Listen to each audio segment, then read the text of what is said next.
You're listening to the AZ Wildcats podcast brought to you by DraftKings. Great deal going on. You throw down $5 on the Super Bowl. If that team wins, you get $280 in free plays. That simple, that easy. Make it happen. All right, we've got a ton of comments to get to, and this is what's so great about it.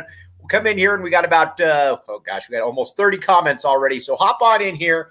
All right, we're going to get to all your comments in just a minute here.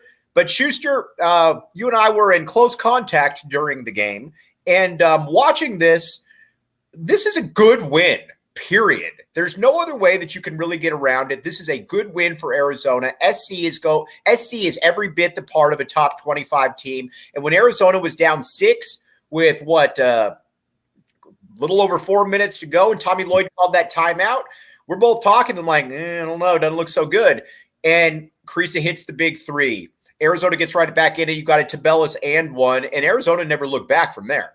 The Tubelis and one with the assist from Dalen Terry was possibly the most significant play in the game. And then from there, you got Kriisa hitting the big three and a bunch of other shots. We've talked a lot about kind of the new Arizona basketball mantra, where basketball doesn't always have to be hard.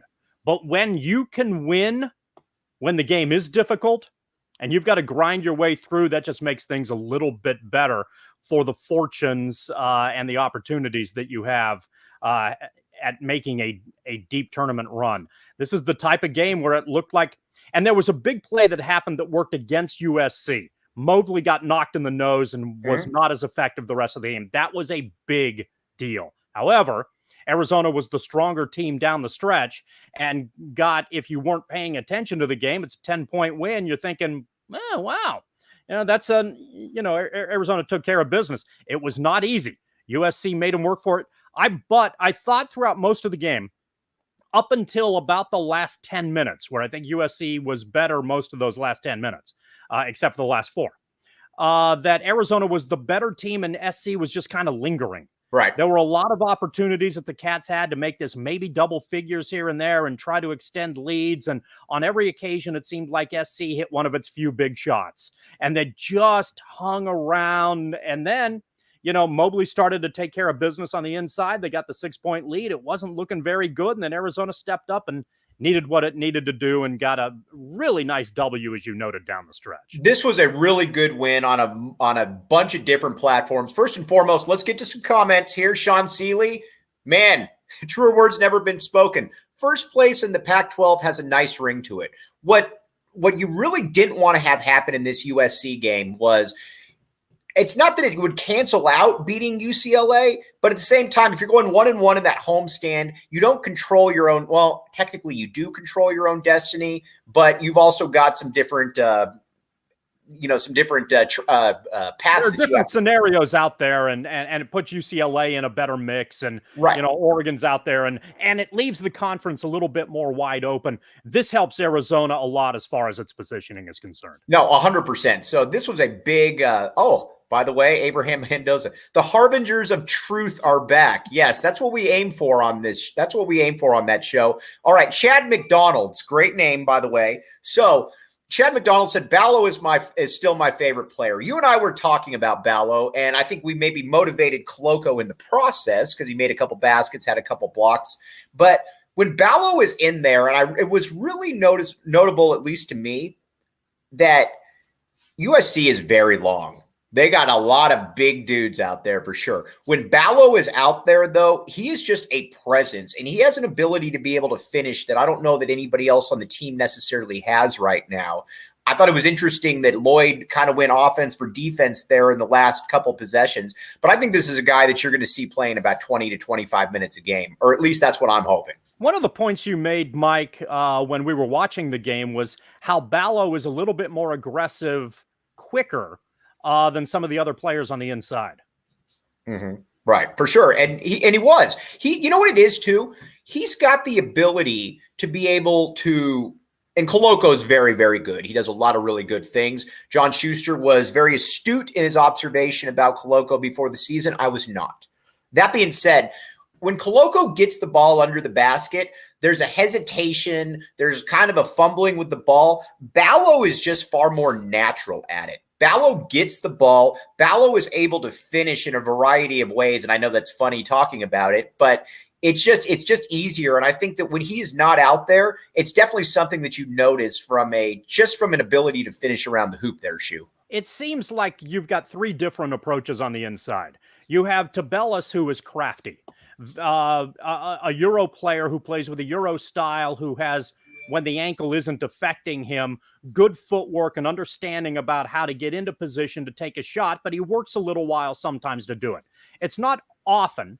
Sometimes this happens, but it's not often that Tubelis goes straight to the basket and gets a quick bucket. It can happen on occasion, which is nice and makes him versatile on the inside. Koloko needs to gather himself still. Koloko's not very, if it isn't an alley-oop dunk situation, Koloko, when he gets the ball, kind of seems like he has to look around, try to figure out where somebody is. Sometimes if he, when the double team comes, he'll get himself in bad angles, maybe sometimes behind the backboard on the baseline, makes things a little bit more difficult, and things have a tendency to bog down because there's a lack of aggression or physicality that hasn't worked into the equation just yet. And Ballo's much simpler. Ballo gets the ball and tries to score, period, end of conversation. Robbie, right. It's good to see you. Ballo gets the ball, tries to score, end. The end. Right. That's it. There's no C to E to D to H to V on how we're trying to work around. Finish with Ballo the ball. Gets the ball, finish, period. So it's interesting how the three of them work on the inside. There's no real consistency in the process. But if you're looking at a traditional big guy who can be a problem on both ends of the floor, Ballo has established himself as someone that Arizona can be comfortable in for extended minutes. All right. Let's talk a little bit about the margin for error with this team. And one other place that does have a good margin for error is the DraftKings Sportsbook app, code word PHNX. You throw down $5 on the Super Bowl, and you know what? If the team that you pick wins, you get $280 in free plays. That simple, that easy. Make it happen. DraftKings Sportsbook app, Arizona only. Eligibility restrictions to apply, 21 and up. You got a gambling problem, call 1-800-NEXT-STEP. Shu and I both like the Rams. We were talking to a guy at a bar on Saturday or is it Saturday? Thursday, yeah. Sorry, I'm getting my days mixed up. The days blend. Yes. When you're the wild partiers that we are, there's no such thing as there's no such thing. So either way, DraftKings Sportsbook app, make it happen. When Nick Howard said when we were fully engaged, I don't know that there's a team in the country that can play with us. You know what? I'm gonna go a little bit further on Nick's take. This team again, and I don't want to keep patting myself on the back here, but I'm going to. This team's margin for error is insane. This is a very good USC team that is absolutely going nowhere. They are going to be in the top 25 for, this is a top 25 team. You got a crummy performance out of Ben Mathurin. Koloko until the final, was kind of hit or miss. Dalen Terry again was fantastic. But, overall though, this was not a team where you had vintage performances from about anybody. And still Arizona was able to beat this team. It's really unique to watch, and maybe it's just kind of a harbinger of memories back to a previous era, but we haven't really seen anything quite like this. I think there's a lot of 88 in this team. I've mentioned that comparison before. All right, go ahead and explain that, please. To reset. By the way, I'm going to write an article about that. I think it's a very good point. 1988 was the year where Arizona as a program exploded onto the college basketball scene. Mm-hmm. And by the end of that year, this is the team that had Steve Kerr, they had Sean Elliott, they had Anthony Cook, they had Tolbert, they were McMillan, they were exceptional. And made it to the Final Four, lost to Oklahoma the year that Kansas and Danny Manning won the title. But what they did was during the course of the regular season, when they could take care of business, they were so more advanced than the rest of college basketball. They just killed teams. Mm-hmm. And their average margin, they scored 85, they gave up 66. They just crushed teams on a consistent basis and did so in the tournament as well. They beat North Carolina to get to the Final Four by 18 points. That was a marquee victory. They won a game in the tournament in the first round by 40. They were clearly an exceptional basketball team playing at an exceptional level. And for folks who have followed Arizona for a long period of time, Steve Kerr had a horrible shooting night, and it was what ultimately bounced Arizona out of the tournament against a very good Oklahoma team led by Stacey King. But they got to the Final Four, and it was the game that it was the season that established Arizona as a legitimate presence on the college basketball scene, and they've, for the most part, maintained that. The reason for the brand began in 1988. And this team has a lot of that feeling to me. And that's what you're talking about in regards to the margin of error component. They have an ability to work their way through, but a lot of that, and this has been interesting over the course of the last few weeks, Arizona came in to basketball over the course of the last couple of weeks, averaging, I think, 90 points a game. In 4 games since, grinders. They lost to UCLA when they scored in the mid-60s. They scored in the 70s against ASU. In, what was it the other night? 60s or 70s against UCLA. You're right. And mid-70s tonight. Right. So their point totals have gone down. But their ability to play hard-nosed defense has remained. And that has given them an opportunity to be able to work their way through and to be the legitimate contender that people rightfully believe they are. However, in a game like this, and this is where statistics kind of get a little difficult to break down.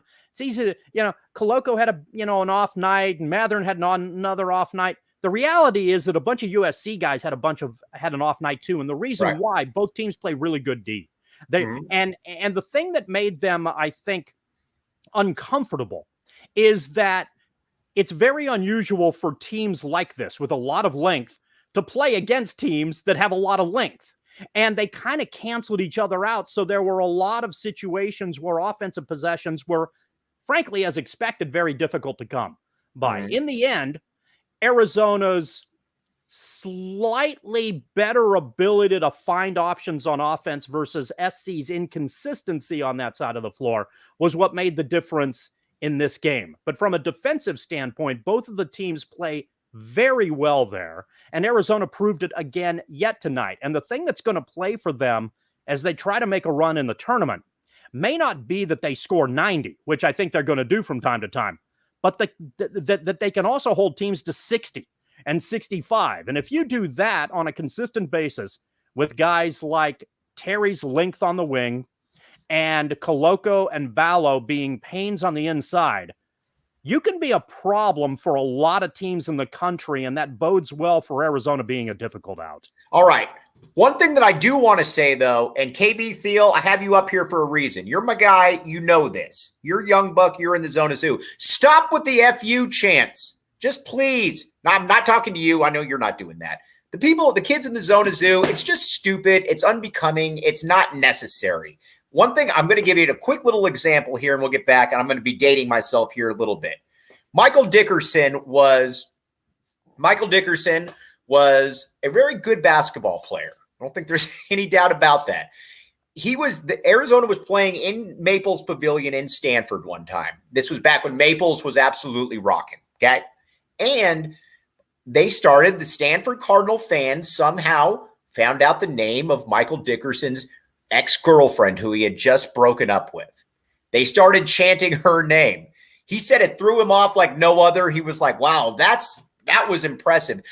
That's the kind of stuff where you can maybe get into somebody's head a little bit. Just the FU stuff is just stupid. Stop doing it, please. Do you have any idea how that started and became acceptable, or is there just some weird post-COVID thing going on where it just kind of caught everybody off guard.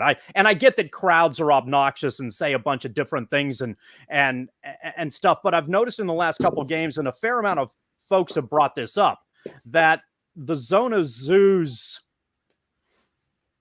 what's the word I'm looking for? Demeanor has really caught a lot of people off guard. Right. And it'll be interesting to see what the Arizona administration does about that. But I'm fascinated if there's any particular reason why this has gained steam. Right. It's unbecoming. Just stop doing it if you're listening out there. Okay. Now let's get to better stuff. Dalen Terry. This dude's becoming a star in front of our eyes right now. Now, he's a guy that, he can't shoot. There's no doubt about that. He can't shoot. But he does everything else well. And here's where I've got to give Tommy Lloyd a lot of credit. And I mean a lot of credit. Because he's figured out how to utilize this young man. So, yes, he can't shoot. We know that. But you know what else he can do? He can defend. He can handle. He can pass. This is a guy, and I tweeted this out, this was a guy who would be absolutely miscast under Sean Miller. Miller would have tried to make him into Dylan Smith or something where he's just standing in the corner. Lloyd is allowing this guy to explore his creativity, and Bob made an interesting point right here. He said, how better would this team be with Terry as a full-time PG? You and I were talking about this a little bit. Terry at the points is a scary proposition. Yeah, and I think there's a lot to be said about that. We actually did discuss that. It's interesting that this was brought up here as well. Here's the good news, I think. We talk about how basketball is very interchangeable these days. And I think there's an interchangeable nature to the point guard position as well. And Arizona plays that way. So Terry is, I think, point guard as often as anybody else is. But when he has the ball, he can make a lot of good things happen. And I don't think it's necessarily a bad thing. He sees the floor very well. He makes some good passes. His delivery on the inside is generally strong. His floor awareness and ability to connect with Tubelis on the huge bucket that quelled SC's momentum was maybe the possession of the game. There's a lot to be pleased about with his performance. And hopefully for Arizona, that continues. And separately, and we've talked about Ballo as well, a guy who, and again, this is one of those games that isn't necessarily, it's one of those things in the stats aren't going to look particularly good because, again, both teams play very good defense and it was a defensive grinder kind of game. So your offensive numbers aren't going to be all that impressive. But separately and quietly and away from the ball, I thought Kerr played really well tonight as well. And he's almost, Arizona has an interesting collection of players who don't get attention in the course of the game, but I think do good small things that help the overall flow. And that bodes very well, especially as you're trying to develop a bench. And it's clear at this stage that Lloyd is comfortable with having to go to a bench if he needs to do it. And he's got good performance out of his three main bench guys. Right. Larson is solid. I think Kerr is way underrated because he just kind of disappears on the floor. But you know what it is with Kerr? Kerr is smooth. Kerr is the guy that kind of does a little bit of everything. He can shoot. He can handle. He's not necessarily a guy that's ever going to score 30 points, but you watch him out there and he very much looks the part. He just looks like a natural basketball player. I love Kerr when he's out there.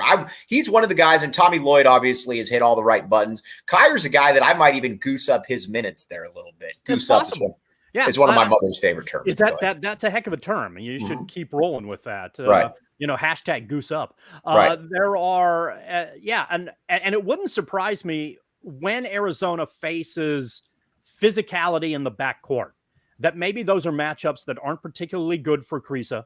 And as a result, Kerr is a guy who can step in and maybe give them a little bit more physicality along with Terry. Yes, absolutely. All right. Now, the KB Thiel has responded. He said, the zoo has been awful post-COVID. They forgot how to chant. Palmlight is annoyed. Band is annoyed. Cheer is annoyed. Why? Because they're supposed to lead the chants and they aren't allowed to say curse words. Okay, well, don't say curse words.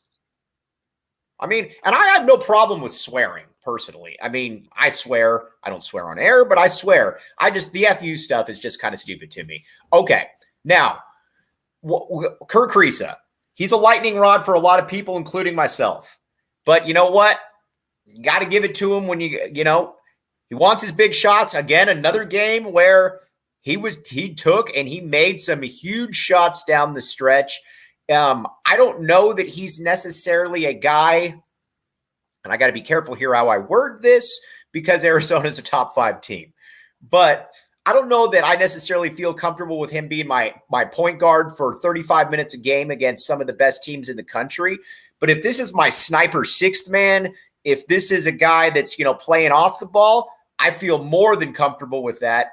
But again, he's got big stones. There's a lot of people out there that would not take the shots and make the shots that he does, and he's done it. And we got a big enough track record to say two things: that for whatever reason, he's just not a very good shooter, but he takes and he does make a lot of big shots, Shu. Well, you can't make it if you don't take it. And Kriisa has no problem. Man, did you come up with that quote? Let's just say I did. Kriisa has no problem using step 1 and occasionally gets to step 2. So that's good. And the more that I watch him, and I know there's an annoying component, and I know the frustration is going to continue. And if Arizona gets bounced in this tournament, I can almost guarantee that Kriisa is going to have the bad shooting night, and he's going to be the focal point for Arizona's ouster. And that's and to some, that's just you can see the tea leaves in front of you. You know, if that's how that's going to lay out, that's you know, a frustration in that regard. But the more that I see him at McKale, I don't have a problem with kissing the floor. I don't have a problem with throwing the basketball. I think he has in a weird way, an advanced understanding of how fun college basketball is and how lucky he is at playing at a place like McKale and enjoying his time at the U of A. And there's a lot to be said for that. And I like that aspect of it. He's good at trying to get the crowd involved. You know, he knows how to. He doesn't have the build, but he kind of has a professional wrestler's charisma. Right. A good professional wrestler. A lot of the like a Diamond Dallas Page. Almost exactly. Like, I think that's the comparison clearly that anybody would make. A good professional wrestler from a charisma standpoint, because today most professional wrestlers don't have charisma. But Kriisa understands how to play to the crowd. And he's okay with being the villain on the road. And sometimes when you're the villain, you get got. Right. And this is, I thought today he played reasonably intelligent in a game that is difficult for him because physicality was going to be a problem. And the thing about him, because physically he looks like the intramural guy playing against a bunch of D1 players who are in great shape. Everybody's scouting report, he will be at the top of it. And the good guards are going to go after him. And that's going to be scouting report, try to attack Arizona 101. That's going to be the number one thing on the sheet. And he's going to have to deal with that, and Arizona's going to have to work around it. And that's why it wouldn't surprise me if in some of those games a guy like Kerr comes in. But he held himself well enough tonight, and again hit a big shot or two down the stretch that played a major role in Arizona getting a tough W. All right.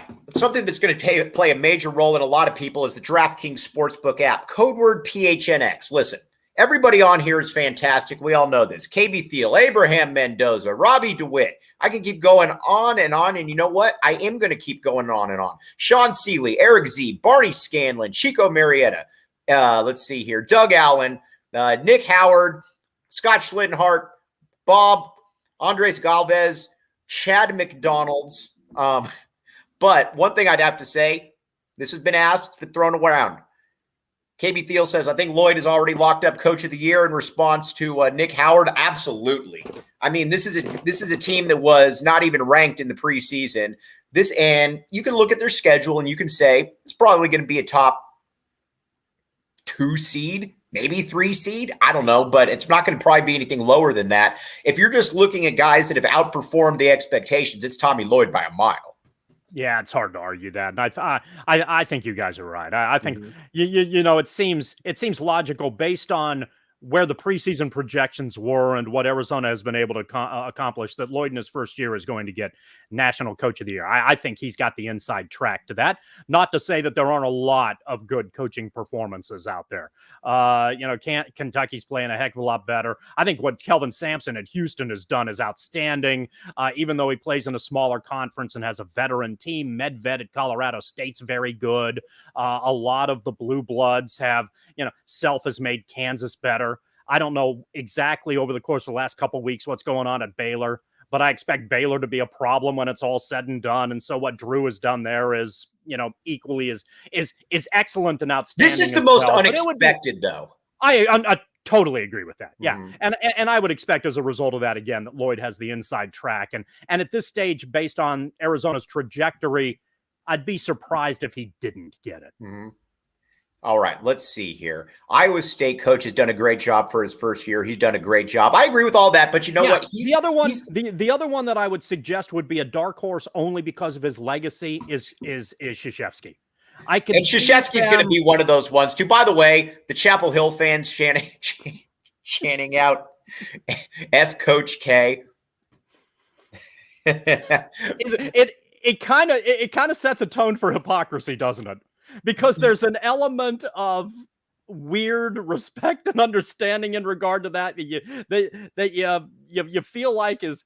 It's hard not to laugh at that. And then earlier we're talking about how the Zona Zoo is doing what it's doing, and one thing that we do need to tell people. One thing that I do need to tell people right here, too, first and foremost, is about the AZ Wildcats podcast and the brand. There is a vicious group of people that are going around out there, and guess what they're trying to do? They are trying to sell knockoff Back the A t-shirts. Do not fall for it. Do not buy them. Get them from the PHNX locker. This is what they look like. They're fantastic. A lot of people on here have them. If you see any of these spammers out there, we're on to you. You know what? We're going to take care of what they're up to. So again, don't fall for these vicious slander. I don't know that it's slander, but are you saying, are you giving a big FU to the scammers out there? In other words, get the money into DraftKings. Go the DraftKings route to get into the DraftKings merchandise location, and you can take care of it from there and get your Back the A shirt. All right, get the Back the A shirt. And again, DraftKings code word PHNX. We both like the Rams. You throw down $5, you get $280 in free plays. That simple, that easy. Aaron Walsh says, yo, bear down. You know what we also say around here? Bear down, back the A. That's where we're at right now. Okay, now let's look ahead a little bit here. We got a bye week coming up Monday. We're playing ASU. So I did have somebody. I thought that was actually somewhat funny. Let's preview a little bit. When we can make fun of ASU in the meantime as well. ASU UCLA tonight coming up. I've had a couple people say, I'm really kind of torn on who to root for because I can't root for ASU. But if they beat UCLA, that's obviously good for us. Do something better on a Saturday night and not pay attention. But if ASU happens to get the W, that's a pleasant surprise that helps Arizona standing as far as the conference situation is set up, and that's not necessarily a bad thing. Now, it's just as likely that UCLA goes into Tempe and wins by 20. Mm-hmm. But ASU's played better. Right. They were, lost by 5 to SC the other night in yet another grinder that was probably impossible to watch because both teams couldn't shoot anything. Their performance against Arizona was spirited. Right. And if you look at them on the floor, there's a lot of confusion, I think, in as much as there's more talent there than their record indicates. Well, because that's what you were saying too. You're like, I'm not going to lie. I was watching them after about 8 minutes. I'm like, why aren't these guys better? Yeah. Yeah. It doesn't feel like they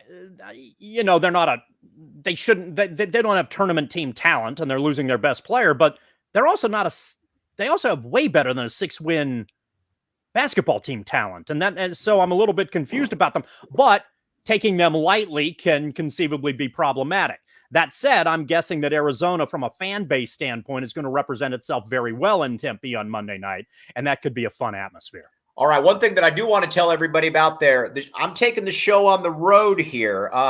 Taking my dog Bruno up to I'll put it out on Twitter, but Bruno has bladder cancer. He's handling chemo like a trooper. We're going to be taking him up to, or I'm going to be taking him up to Colorado State University Monday. But we're going to be doing the post-game show I'll be doing it from Albuquerque, New Mexico. John Schuster will be here on location, on assignment here in Tucson. So, everything will keep going as is.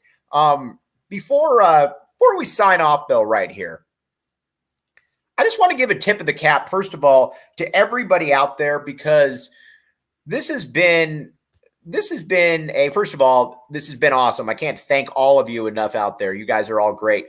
But Schuster, this has been very nostalgic for me watching this Arizona basketball team. Again, I'm not saying that Miller didn't have a lot of really good teams. He did.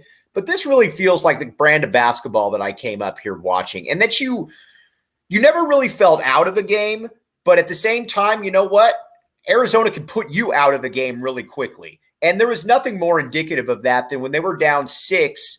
I think it was, I'm sorry, I'm spacing. There's about 4 minutes to go, and it was 60-54 SC. And Arizona went on, I'm drawing a blank on what the final was. I know it was a 10-point final. So Arizona outscored SC by 16 in the last 4 minutes of the game. That's right. That's a testament to toughness.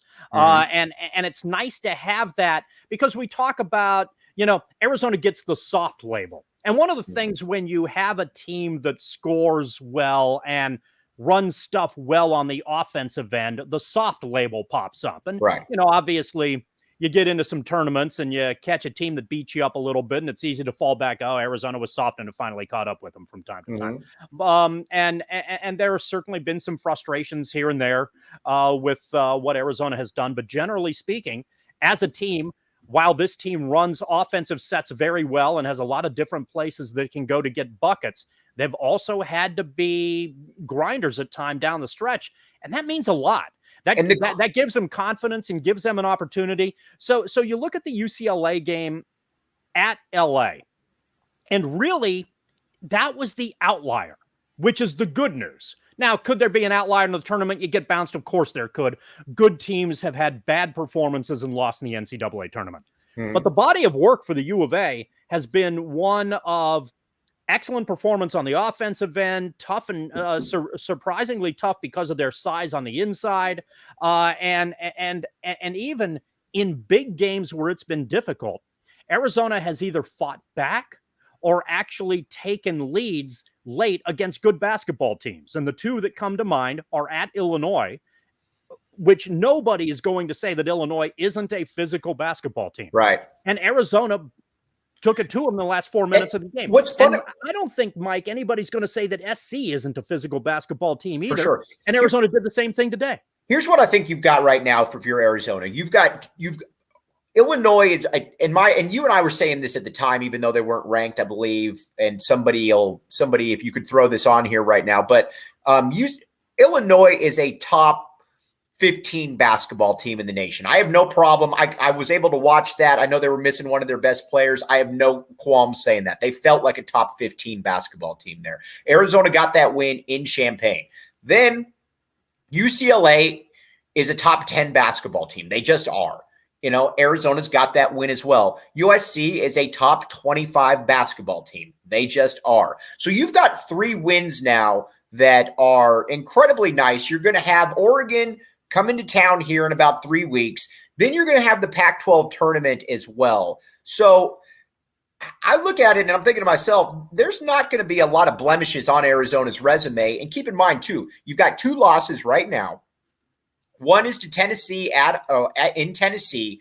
You played one of your worst games of the year and you almost won. And had a chance to win late. Yes. Then you played UCLA in Pauley. You know what? You lost by 15.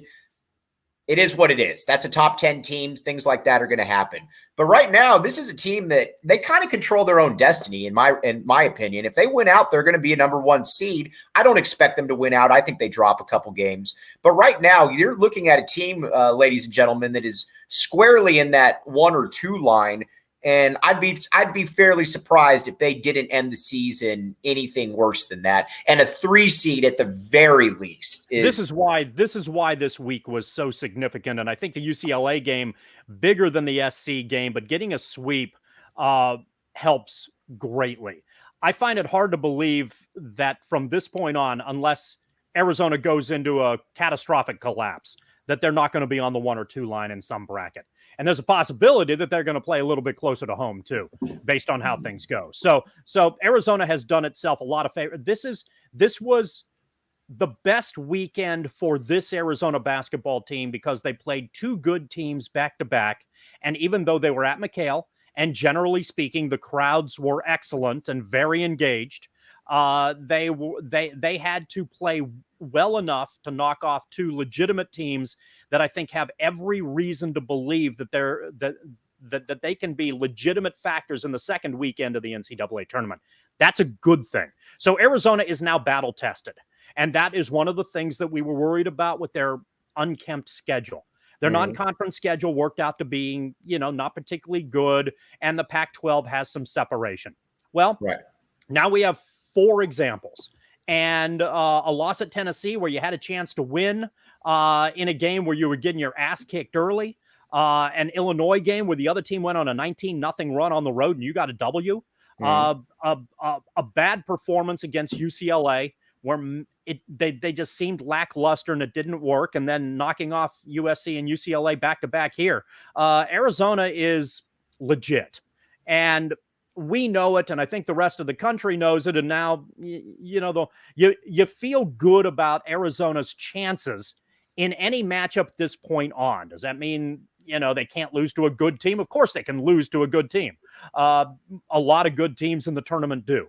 But Arizona's in the mix and in the conversation, and a good run is possible there, and it helps simply from a statistical standpoint if you're on the 1 or 2 line, and Arizona certainly helped its cause by virtue of the way that it played this weekend. Guys, we can't thank you enough. You're all the best. The only place you need to be for the post game. Again, appreciate you, because what makes us, I think, unique is we don't want to talk about ourselves. We want to hear from you, and you guys are all fantastic. I can't thank you all enough for being there. We'll be back. We'll be back with you on Monday. I will be in Albuquerque. Schuster will be here. But you know what? If you see any of these people that are trying to pawn these Back the A t-shirts off, don't go for it. We're watching you. Everybody out there, again, thank you so much. We appreciate you. You've been listening to the AZ Wildcats podcast.